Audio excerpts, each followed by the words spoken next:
These aren't the stories your mother told you. No, these are the other stories.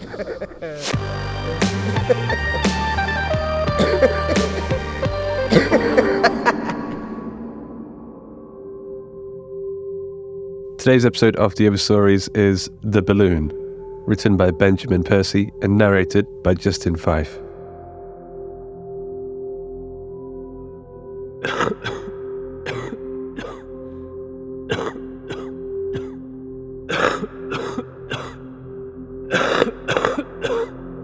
The sickness begins with a cough, a needling itch at the back of your throat that grows worse until it feels like your lungs are sleeved with burrowing ants that you must expel, barking raggedly into your hands until they are spotted with blood. Accompanying this is a fever so powerful that a wet washcloth steams when placed on your forehead. Your brain cooks, your vision twirls red, and all this time you are coughing until it feels as though your guts might uproot and push out your throat. Among the people of River Falls, Oregon, its first victim is Jeff Meyer, a roofer with terry fingers, a bowed back, and a lopping gait from all his time spent cobbling shingles together, clambering across gables and hips and valleys. One day, he comes home from work hacking into his fist, and when his wife asks him if he's all right, he nods through his coughing and pushes past her into the bathroom, where he runs a hot shower and curls up at the bottom of the tub, hoping the steam will help. But his chest continues to convulse, his throat continues to scream, and eventually his wife comes to check on him, and by that time, the water has gone cold, and she is in a panic, shaking him, taking in big gulps of the air that he has infected, calling out, Sarah, come! You've got to come!" Sarah, their daughter, is densely built, mostly torso with tiny, delicate feet. When she goes out to eat, she orders chicken fingers, Philly cheesesteak sandwiches, iceberg lettuce salads drenched in Western dressing. She is in her 30s, but still lives with her parents, in a room that had not changed much since she was in high school. The same posters, the same stained purple carpet, the same fantasy novels lining her bookshelves, the same white wicker hamper overflowing with sweatshirts and jeans, the same comforter with a shaggy maned unicorn on it. She has a 4-poster bed, and to each post she ties a balloon.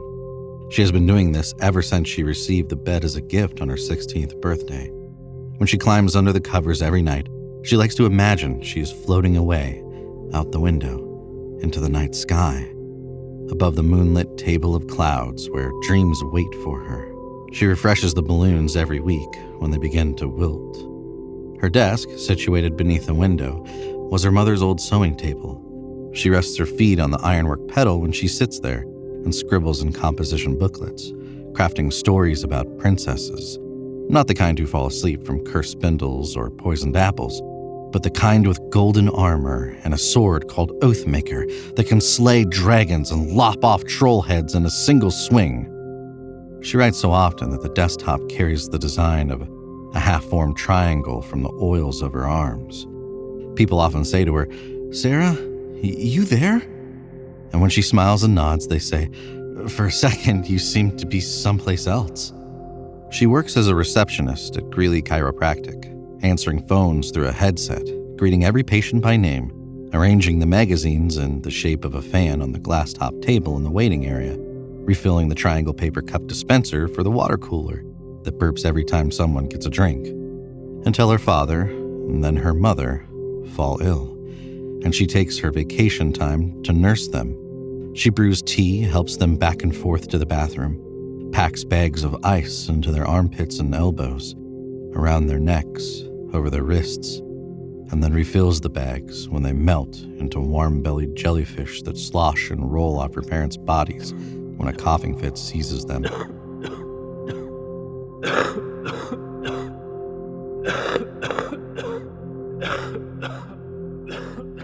Sarah goes to Walgreens to buy cough syrup and cough drops and ibuprofen and cold packs. She goes to Food for Less to buy chicken soup and chamomile tea. She goes to the gas station to fill up her hatchback. She has not washed her hands. Her fingers are sticky with the spit and sweat of her parents. Everywhere she goes, so does the infection. On the cart with the wobbly wheel she pushes, the apples she fondles and then replaces in her bin, and the $20 bill she pulls from her purse, the counter she taps as she waits for her receipt. It isn't long before the hospitals are full, before the schools are closed, before the sidewalks grow crowded with reporters. 3 people die, and then, in one night, 300.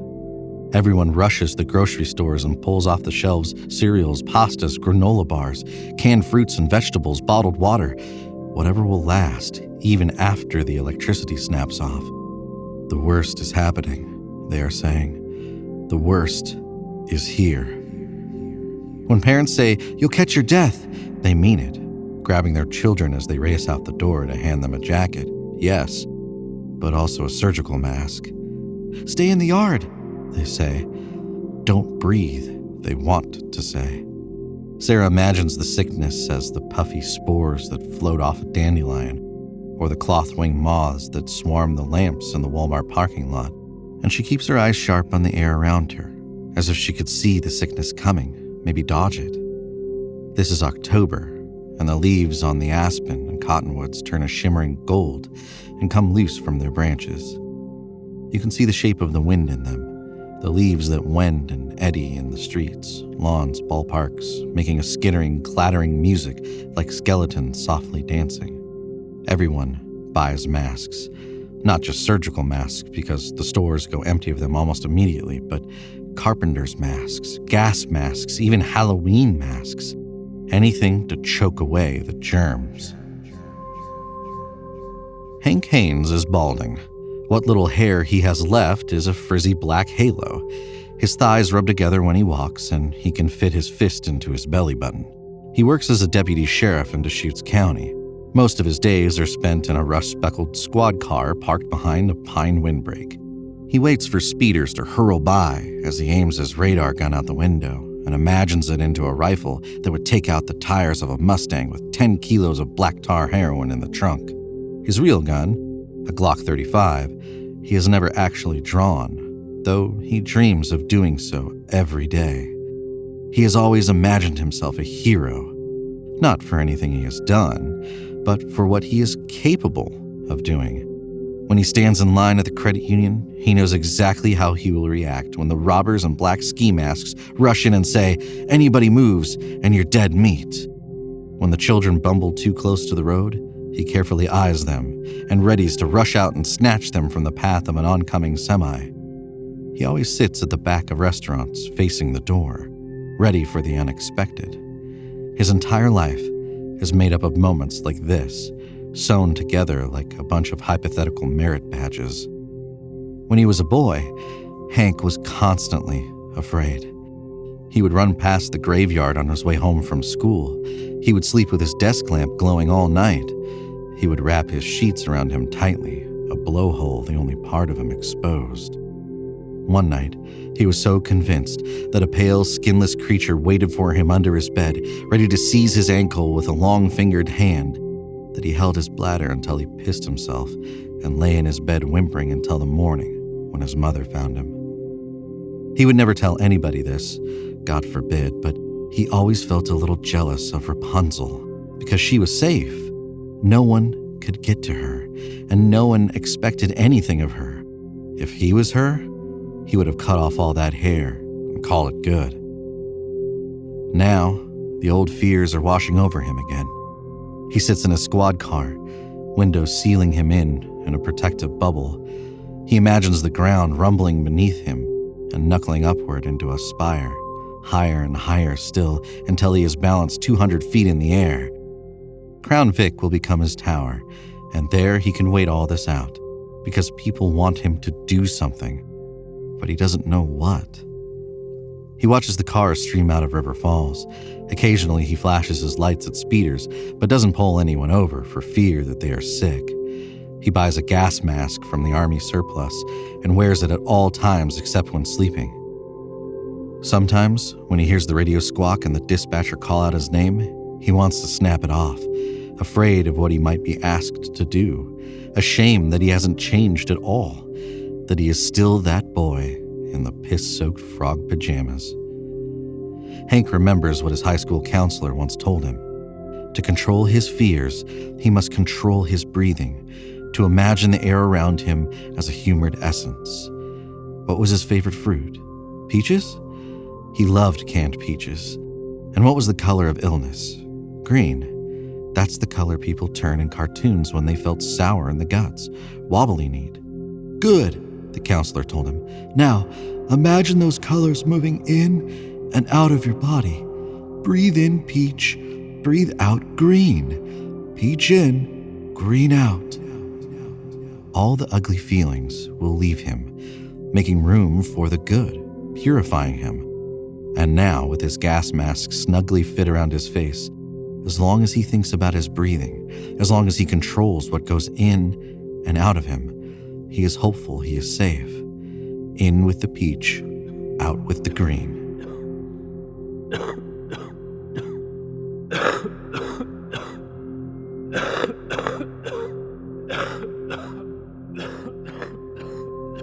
It takes Sarah's parents 5 days to die. During that time, their chests seem to collapse inwards with every hitching cough. Their throats rasp, their lips bruise. The blood vessels in their eyes burst, and they weep blood. And because they are propped up on their pillows, the blood runs down their cheeks in paths that seem raked by claws. The doctor prescribes medicine, but it does not help. When they die, within hours of each other, their bodies go slack. The sudden silence makes the air feel brittle. In a kind of trance, Sarah stumbles into the kitchen to turn on the radio for the noise, something to distract her from what has happened, then kills it when the music breaks for an update on the sickness that the scientists are now calling H3L1, or Hell, the nickname goes. A Budweiser delivery truck pulls up to Food for Less, and an hour later pulls away. A Greyhound grumbles back and forth to Portland, its tailpipe coughing along with its gray-faced passengers. A charter plane, a station wagon, a bicyclist passing through his way across the state, and all those letters licked shut. The sickness spreads. However many hundred become, however many thousand become, however many million in a matter of days. There isn't time for quarantine. There's barely enough time to utter the word pandemic. And by then, the sickness has extended across the state, the country, the continent, the world. There is no difference between good and bad, young and old, not that the sickness recognizes. Everyone is eligible for death. For a few days, the world blames River Falls, calling it Ground Zero, so that the town feels like the eye of a black whirlpool with clotted lungs and broken bones swirling through it. And in turn, River Falls blames Sarah's family. It feels good to have someone to blame. They gather together on the sidewalks and in the pews of the churches, speaking hoarsely to one another, peppermints and cough drops clicking between their teeth. When they talk, they look in the direction of her house, the brick ranch with its shades pulled and its lawn busy with weeds, and they whisper terrible things about the Myers. Damn them for what they've done, and damn Sarah for not falling ill like the rest of them. What is she, some kind of witch? Is this the devil's business then? Sarah keeps waiting for the sickness to take her. She plugs a thermometer into her mouth every hour on the hour. She pays close attention to her throat, waiting for the itching, and every now and then gives a tentative cough just to see what will happen. One afternoon, when she drives to the grocery store to fill her pantry, as the television advises, a half-dozen people rush her in the parking lot. They wear masks, can grab her wrists and pull at her clothes. Thanks, they say. Thanks a lot. They've run out of coffins. Did you hear that, Sarah? These are voices she knows. From school, from work, from the neighborhood. Voices muffled by masks and soured with venom.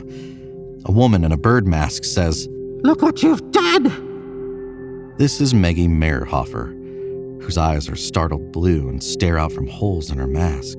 And then a man, Chuck Wilson, who came into the chiropractor regularly with lower back pain, and who always wore flannel shirts, even in the height of summer, and whose face is now hidden by a zombie mask with an eyeball hanging from a socket, says, "Why aren't you dead? Why aren't you dying?" His voice is overrun by that of a girl Sarah went to high school with, Lauren Stott, who snatches a fistful of Sarah's hair to bring her close and to whisper harshly, My boy is dead because of you. Her head is encased in a yellow rubber ball with a smiley face printed across it. Their mouths are like dark furnaces. The words come between coughs, struggling to be heard. I'm sorry, Sarah says. She doesn't know what else to say except, leave me alone, when a voice yells over all the other voices to say that maybe her blood is an elixir, that maybe if they drink it, they will be cured. She wishes she had her sword Oathmaker, not to hurt them, merely to show them. All she would need to do was slide the blade from its scabbard, and its steel would glow and its keen edge would sing when she would swing it one way, then the other, and they would shrink away from her. Their eyes are sunken, their skin the gray of rotting fence posts. They cough at her, yes, at her, trying to infect her, despite what they already know, that she can't be infected, that she will outlive them all. As she rushes back to her car, they chase her and yell after her as if their words are pliers and hammers and duct tape, instruments of torture, tools that might interpret their rage and helplessness. Hank has spent most of his life waiting for trouble, and now that trouble has found him, he isn't quite sure what to do with it. He drives the streets of town. He spots a corpse on a porch swing, another in a park, a woman splayed out in the shape of an X as if she has fallen from a building that isn't there. A man runs by carrying a television set. Fire rises from a roof of a 2-story Victorian, and a column of smoke rises from the fire, hazing into the far reaches of the sky. He drives by all of this and stops only when he sees something manageable, seemingly safe. An old woman lugging a 20-pound sack of rice. She wears a gray cotton sweatsuit and a surgical mask. White hair spills down to her shoulders. She takes small, shuffling steps, clutching the bag of rice to her chest, leaning backwards at the hips to manage the weight. He pulls up alongside her and says, "Can I give you a ride, ma'am?" His voice sounds hollow and foreign inside the gas mask. No, She says without looking at him. The wind rises and leaves shiver. "Can I help you carry that bag, then?" She turns away from him and cries over her shoulder. it's mine. Don't touch it. He is getting out of his car at this point, walking toward her. "You look like you could use some..." She drops the bag of rice, and it hits the cement with a thud. I said it's mine. It's mine. It's mine. With the final mine, she claws at his outstretched hand, and the skin along the back of it comes away and curls like a clumsily peeled apple. "Ah, Jesus Christ, lady!" She hoists up the bag of rice and continues to hobble home. He returns to the squad car and slathers the wound with ointment, then wraps it in gauze from the first aid kit. Peach in. Green out. That's what he keeps saying to himself. Peach in, green out. He has always taken pride in his ability to act, at least in his mind, which is like a scroll of blank comic panels. He would walk a few steps forward and sketch in a scene where maybe he speared to death a tentacle monster or carried in his arms a buxom woman. Somewhere in a panel in the far distance, he is galloping on a white horse or standing on top of a building silhouetted by the moon, cape flapping. But now the panels seem torn and pitted, and the drawings he imagines upon them are done sloppily in crayon. His radio is silent. The police station is empty except for a dead man in a holding cell, his cheek glued to a bloody pool of vomit. No one asks Hank to do anything, so he doesn't do anything. Doesn't protest the looting, doesn't investigate the intermittent gunfire. Instead, he drives to his cabin in the woods to hide. At a time when everyone should stay home, that's what the television says before the channels give way to static, stay home. People instead go to church. At St. Cecilia's and at Trinity Lutheran and at the United Methodist, people wander in and out throughout the day. The services and vigils are ongoing. The candles are burned down to bubbling nubs of wax. Everyone wears their masks, but the masks don't help. They breathe one another's breath, and they bring their hands together in prayer and they sing. How sweet the sound, until the coughing overwhelms them and they hunch over and fall to their knees in awful genuflection. Sarah's fridge is nearly empty, her cupboard too. She cuts the moldy rind off a brick of cheddar and eats its untouched heart. She eats the olives her mother used for her martinis, even though she hates their bitter taste. And then she lies in her bed, the bed with the balloons tied to its 4 posts, where she always feels safest. When she was 18, she painted the ceiling a pale blue, scattered with fluffy white clouds. She does not imagine it as the sky outside her house, but another sky, another world, where the sun shines, and she rules with mercy from a castle with towers fluttering with pennants and walls decorated with the scales of all the dragons she has slain. The mural gives her such a sense of space, of outward possibility. The balloons will take her there, away. Dogs roam in packs. They race in and out of abandoned houses, burrowing through the trash and cupboards unmolested, gnawing on the bloated corpses found hunched over dining room tables and floating in bathtubs full of cold, rank water. The dogs sleep on couches and on beds, their bodies piled together, fat and filthy. Their howls fill the night like an air raid siren. One day, Sarah wanders outside, climbing up the porches of her neighbors' houses to ring doorbells, calling out, "Anybody?" Her father was part of the regional softball team, and she carries his bat with her, imagining it as her sword, Oathmaker. There's nothing left in her kitchen now but a half sleeve of rice cakes and a few mucky knife swipes of peanut butter in a jar. She does not feel sad. She feels completely blank. The day is windy, newspapers flutter, beer cans rattle.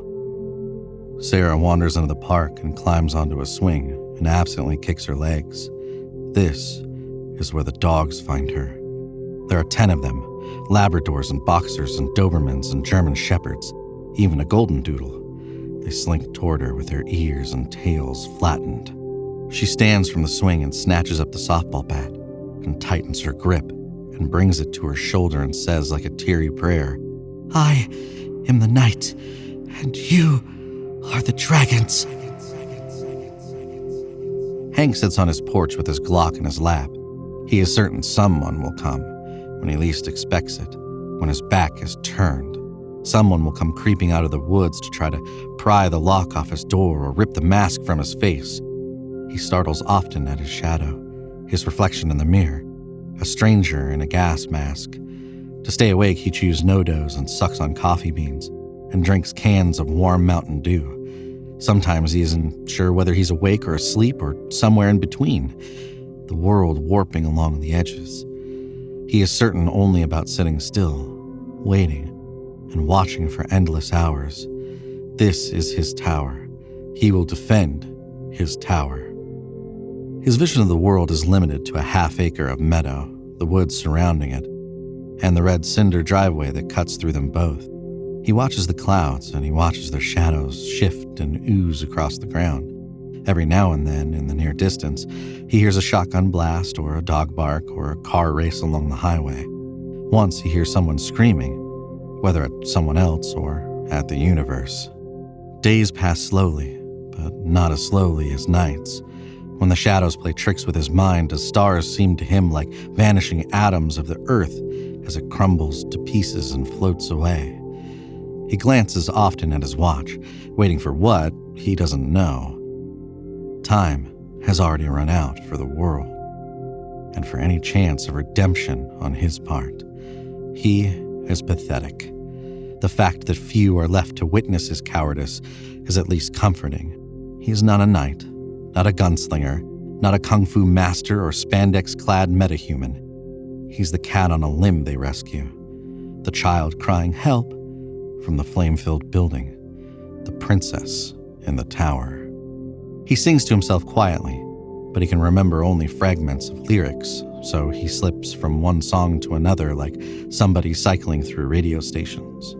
Christmas carols he knows. For a while, all he sings are Christmas carols. The air grows cold. The days grow short. The ragweed and the sagebrush grow brittle. The pine trees shake off their brown needles. Mornings, the trees and grass sparkle with frost. The sky is a dark blue, tangled with cirrus clouds that resemble a torn-up spiderweb. Halloween passes without anyone knowing it, though in the seeming spirit of the season, all wear their masks. The wolfman peering from a kitchen window, Frankenstein's monster digging a grave in his backyard, Dracula sitting behind the wheel of a pickup that drives up and down the streets, looking for signs of life. The power goes out. 1 minute refrigerators are humming, stereos playing, lamps glowing, and the next, they go dark and silent. Those who are still alive bring matches to sternos and spark on their propane grills to cook.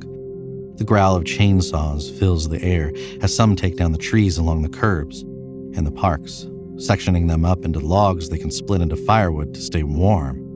So many homes have black X's spray painted across their doors, the hieroglyphs of the infected, most of whom are already dead. All the store windows have been broken by the bricks of looters, and in the evening, the glass catches the last of the dying sunlight and winks red. Sarah has lost 20 pounds. For breakfast, she has 2 crackers and some water. She needs to venture out again to get food, wood, supplies for the coming winter. She still has bite and scratch marks reddening her body from the dogs, but she fought them off, and it makes her feel a little braver now. She fetches her softball bat, Oathmaker.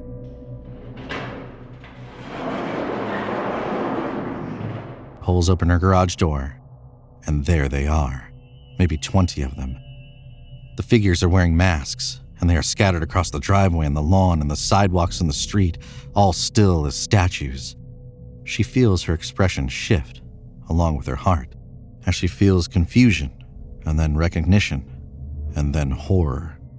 A trembling runs through her body, and then her voice when she says, "What do you want?"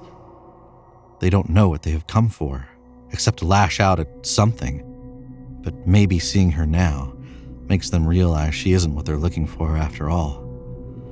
"The world's starting over, and you have a choice," she says, and she's proud of the steel in her voice.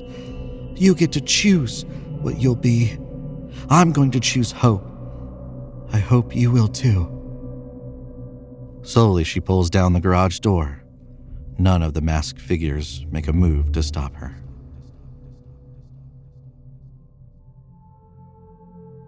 Up in the foothills of the Cascade Mountains, there is a cave 100 yards deep. Several families gather their rifles and sleeping bags and fill their backpacks with matches and food and clothes for all seasons and hike there to wait out the sickness.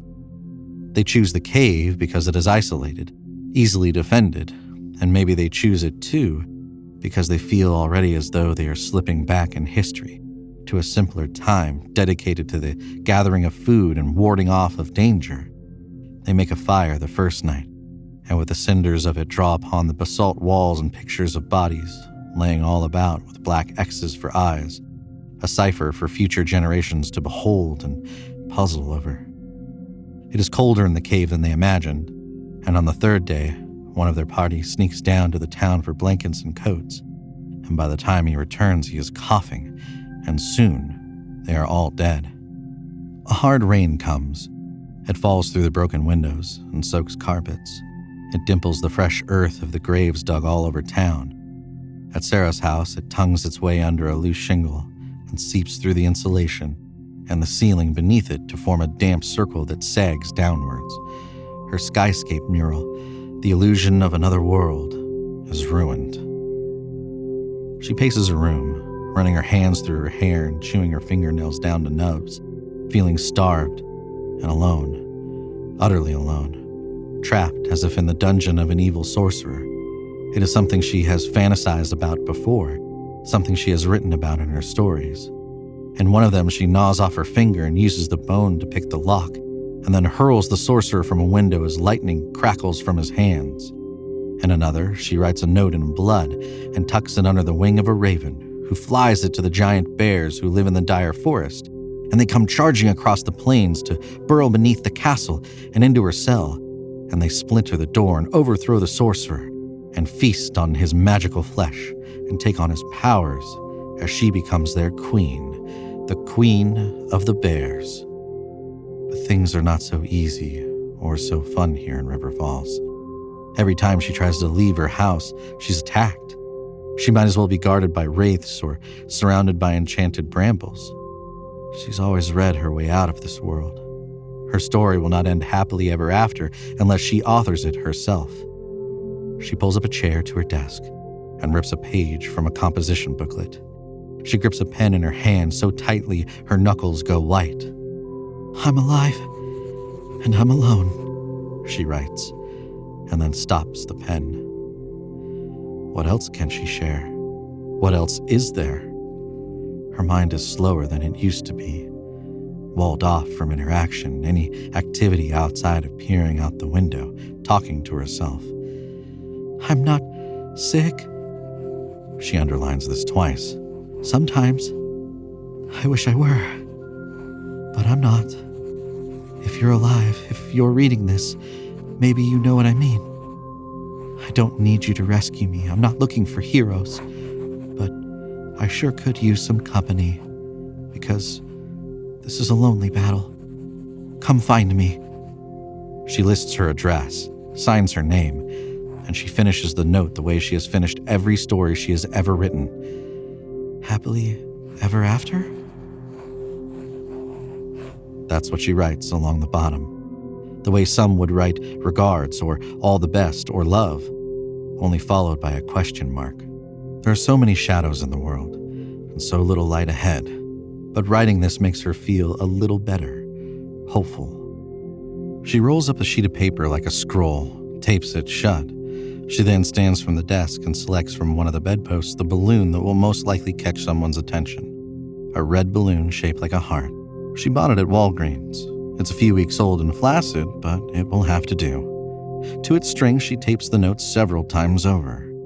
She goes down the hall to the living room and peers through the curtains for a minute, watching the wind shake the pine tree growing along the curb, before trusting the street to be empty. She opens the door and steps out onto the porch. She holds out the balloon and scrunches shut her eyes and makes a wish and lets go.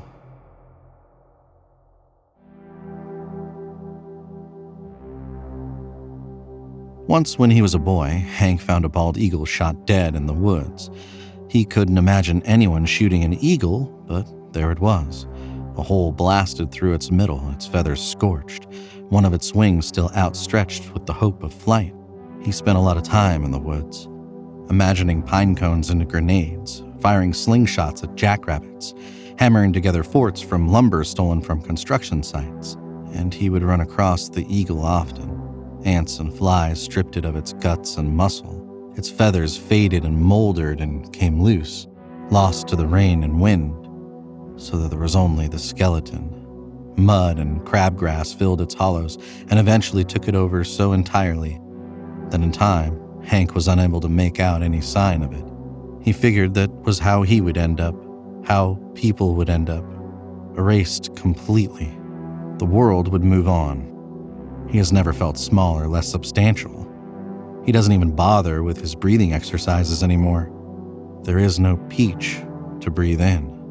The whole world has gone green. Just then he sees something red. It floats along the tree line, rising with an updraft, clearing the branches that threaten to snatch it. A cross-current knocks it towards the meadow that surrounds his cabin, towards his porch, where it comes twisting, bullied by the wind, dropping suddenly toward him. He sets down his pistol and rips off his gas mask. He is smiling. He is holding out his arms. One moment the balloon seems to jerk upward, and the next he is impossibly grabbing it by the string, as if time skips. He pulls the balloon against his body, nearly crushing it in the hug. He looks at the balloon, and then at the sky, and then at the balloon, and laughs.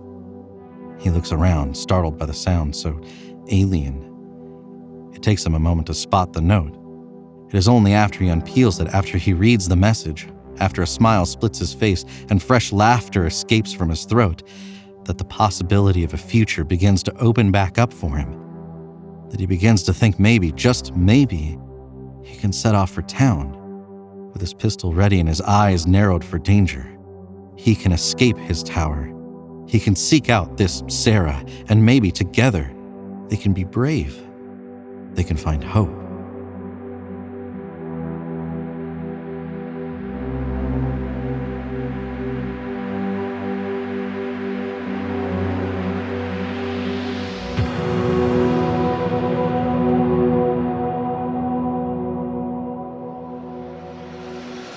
I hope you enjoyed today's episode of The Other Stories.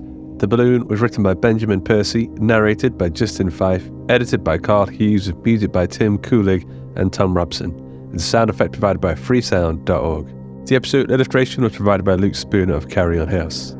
A quick thanks to our community managers Joshua Boucher and Jasmine Arch, and to Joshua Boucher and Carolyn O'Brien for helping with our submission reading. And of course to Ben Errington for the ongoing explosion of content he fires out of his social media cannon. Benjamin Percy is a novelist, comics writer and screenwriter. He writes Wolverine, X-Force and Ghost Rider for Marvel Comics, and his latest novel, The Sky Vault, releases in September of 2023. For more, head over to benjaminpercy.com. Justin Fife is a voice actor and podcaster. You can follow him on Twitter at JustinB5. The Other Stories is a production of the Story Studio Hawk and Cleaver and is brought to you with a Creative Commons Attribution, Non-Commercial, No Derivatives license. That means don't change it, don't sell it, but by all means share the hell out of it. Until next time.